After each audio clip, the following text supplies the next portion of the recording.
Market Tavern, formerly the Unicorn, a hogshead, which is what I think I remember it as, in Peppards, in Altrincham, is a Grade 2 listed building. It was part built in 1690 by the first Earl of Warrington, and then extended to be the town hall in 1855 by the 7th Earl of Stamford. It served as a coaching inn, bank, and even a temporary courthouse. Guy Fawkes once apparently visited the inn on his way to Odsal Hall. It's rumoured that it's linked to the police station opposite by tunnels, so it's possible that it was used for punishment. On the wall of the pub is a blue plaque commemorating the lighting of the hotel from the first gasworks in the Altrincham area in 1844, the gas plant for which was at the back of the hotel.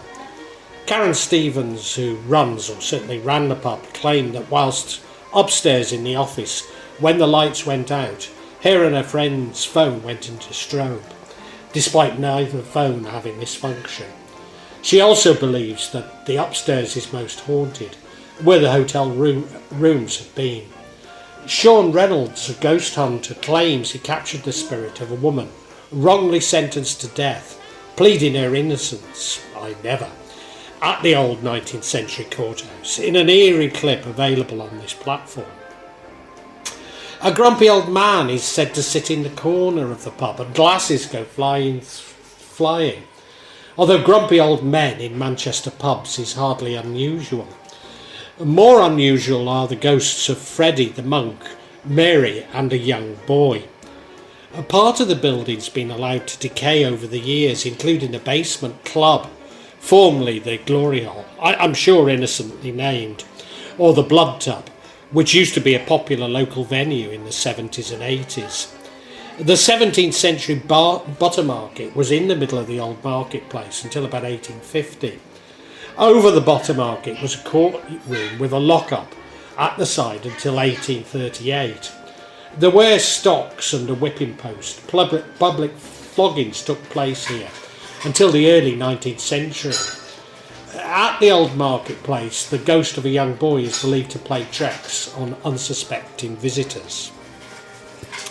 The Orange Tree pub, I think closed, on Old Marketplace is to the south of the Old Market Tavern, and some of the adjacent buildings have fragments of the 16th and 17th century buildings.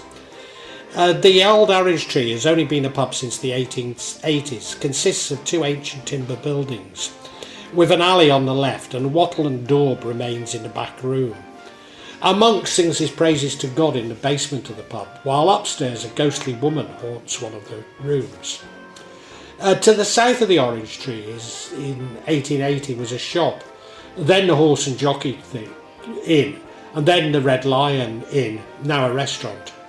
In his novel Peveril of the Peak, Sir Walter Scott, who had friends in the area, named a pub in Altrincham the Cat and Fiddle, perhaps another name for the Unicorn, or the Red Lion, which housed Jacobite troops in 1745.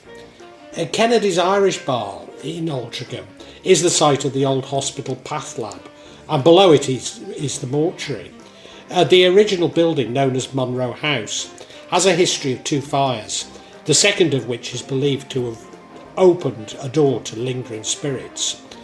Visitors and staff reported unexplained cold spots, flickering lights, and apparitions, particularly on the third floor, where a young woman named Sarah is said to have taken her own life. The third floor is also the location of the former pathology lab, with some even referring it to as Mort Subite, sudden death bar.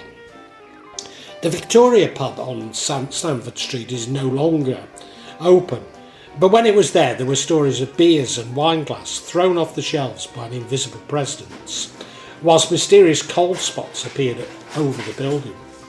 The Stamford Quarters shopping centre is said to be haunted by the ghost of the Victorian lady, often seen wandering the corridors of what used to be a 19th century townhouse.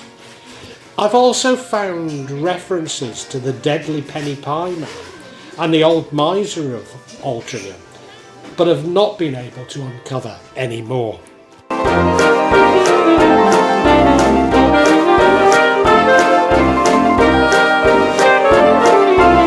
Too listed Ashley Hall has been linked to stories of a ghostly white lady. Ashley Hall dates back from the 15th century and was the ancient seat of the de Ashley family, who renamed themselves from Massey in the 13th century, and the Brereton family until 1660. Mary Queen of Scots stayed one night at the hall, and there is a resident's ghost, the spectre of the White Lady. In 1715, it was a meeting place of Jacobite supporters in the area, but it was decided not to support the old pretender, and having taken the decision, those present were recorded in a painting now hanging at Tatton Hall. Haunting manifestations, the flitting entity was seen several times in a particular room of the hall, a large black eye staring at the empty space ahead. The room was sealed up, but the haunting presence was so strong. The railway pub in Hale is haunted by a ghost named Nanny, who stalks the rooms upstairs after perishing in a fire, is as much as the fixtures as the bar stools. Ex-landlady Bridget Gardner said, "She appears in a white nightie and has white hair. When I moved in, I was just used to be here walking around the landing. I wasn't really scary. I used to chat to her." The shadow of an old landy wandering the corridors of the pub on Ashley Road and moves barrels in the basement. The old number 3 Little Bollington is a unique canal-side pub situated on the main A56 road between the historic and indeed affluent villages of Lymm and Bowden. A bonnet-clad girl walks through the walls. The bar area is also said to be haunted by a couple of people. Dunham Massey Hall, usually known simply as Dunham Massey, is an English country house in the parish of Dunham Massey. An architect responsible for one of the remodelling jobs fell from the scaffolding to his death in the late 18th century. His spirit is said to roam the corridors on the upper floors. It doesn't seem to bother anyone. One legend tells of the fallen lord, a 1750s noble, killed in a feud, his honour crushed, his boots echo in the hall, and a grim figure glares and guests smell old brandy. Another speaks of the mourning maid, a 1800s servant dead of fever. Her sighs drift by the fireplace, and pale form glides, mirrors fog fast. The oak bedroom is the centre of a lot of spiritual activity, including sudden temperature drops and even the odd pair of invisible hands throttling an unlucky visitor or two. During World War I, it was temporarily used as Stamford Military Hospital. On one occasion, staff went into the oak room bright and early one morning to find someone had used the bath. There was a damp towel folded neatly over the bath, and the room was full of condensation, with a little wet with the residue of the bath itself. Strangely, however, the entire hall had been locked for a long time. Whilst parts of the grounds during World War II served as a US Army base, then a prisoner of war camp, the legend of a ghostly white lady grew out of the presence of the camp, of the tumulus, the burial mound of a very ancient origins, which were not allowed to trespass on. But it certainly made an appearance in the gossip columns of the Manchester Evening News.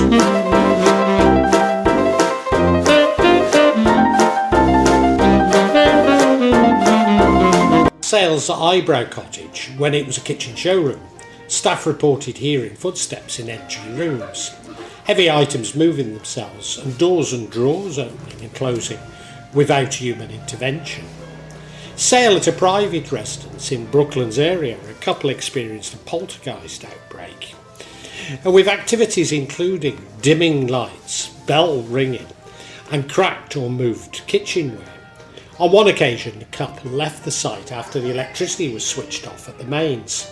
Once outside, they looked back and all the street lights in the residence were switched on.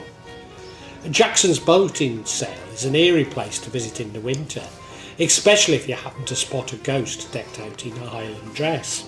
He's said to be a Jacobite, as the pub is reputed to be a meeting place of the 1700s rebels who would secretly raise their glasses to the king over the water. This same figure is reported to have been seen by some of the locals riding across the canal bank on an only half visible horse. A lease owner, David Hall, heard the ghost. He said, "I heard a child's laughter before we were open. I'm glad that it was laughing and not crying. I have only visited once on a hot summer's day, and it was packed, but the food was appalling, and I never returned." A picture was taken at Jackson's boat sometime in the early 1900s and was recently rediscovered, which appears to show a ghost, undoubtedly running from the food. Walton Park in Sale has some ghost activity. A woman and man were seen by a resident, and the seen people were seen in the cemetery 5 minutes later.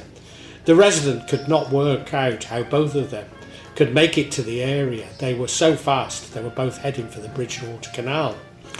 On the canal towpath, you'd have to go past Brooklands Bridge and up the ramp to the road and then down the bridge into Brooklands Cemetery.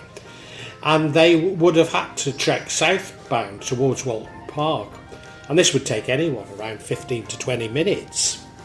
The resident informed that the man, once in the cemetery, had a wheelchair, and that was previously not seen. Walton Park has a history with a warplane crashing into what is now the football pitch. Regulars to the park have seen some spooky things, and also on the canal towpath. A wealthy woman named Hannah Beswick, who was afraid of being buried alive, that she requested a doctor to embalm her and delay her burial for 100 years after her death.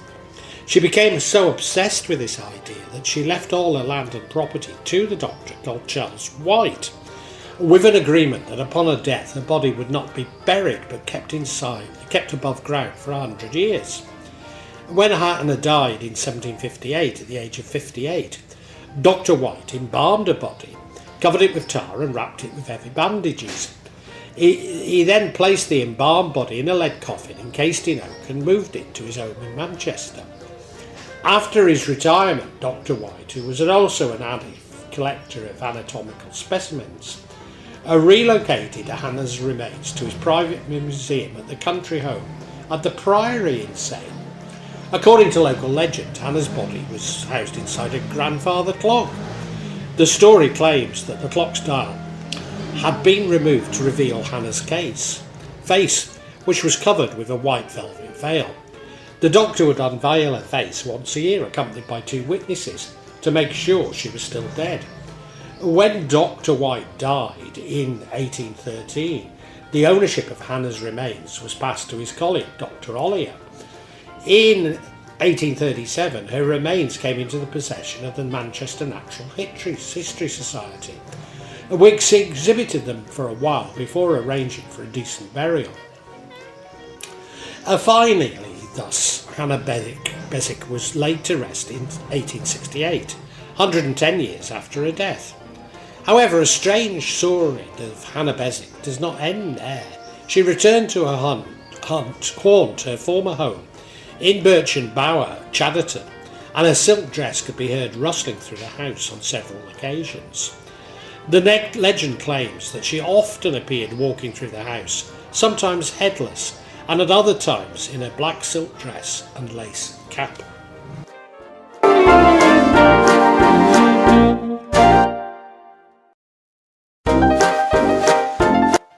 The Church Inn stands next to St Michael's Church in Flixton and is believed to date back to 1731. The inn's deed of sale, dated 1830, reveals that it is formerly known as the Dog and Partridge. In February 1962, the Urmston County Express wrote about 2 ghosts reputed to have been seen in or near the church, seen or close by the Church Inn. One is reputed to be a lady of Shaw Hall, whose husband went off to fight for King in the Civil War. She went out in the fields each day to wait for his return, but never but he never did, for he was killed in battle. One day she glimpsed her husband across the fields. Suddenly he vanished, never to be seen again. Every so often she is supposed to appear, wandering through the fields, searching for her beloved. Ghost number 2 was a local poacher who was chased into the church inn by the squire's gamekeeper and killed. A previous landlord claimed to have seen him in the cellar 3 times, and when spoken to, he walked through the cellar into the adjoining churchyard, presumably where his remains are buried. The present landlord, and of course I'm quoting from this newspaper article in the 60s, Mr. Desmond MacLean, has sensed Percy, as he calls him, many times, and guests of he and his wife refused to sleep in the room overlooking the churchyard. Years later, another landlord asked the spiritual minister to pay a visit to the church inn. The minister informed him that the ghost of an old soldier was living there, but the landlord had not seen or heard any evidence.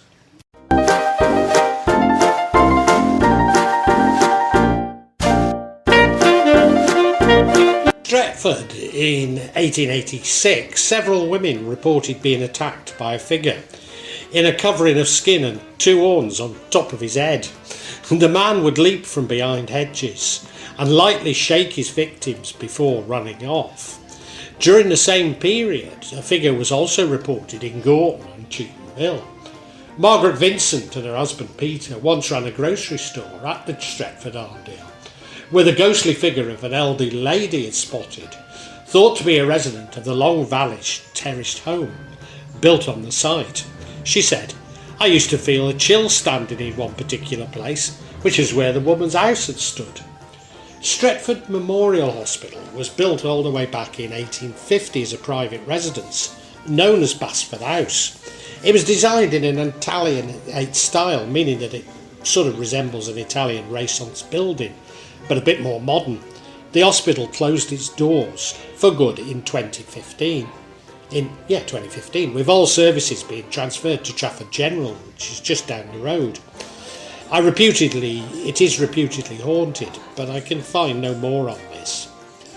Hollard Park in Old Trafford has many reports of ghost activity. The park is just off Northumberland Road, was built in 1890.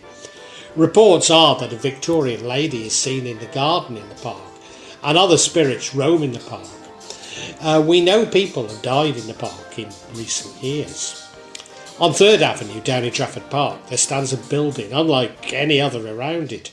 Boarded up windows, crumbling plaster and overgrown greenery. These are just some of the souvenirs that the structure has picked up over the last decade.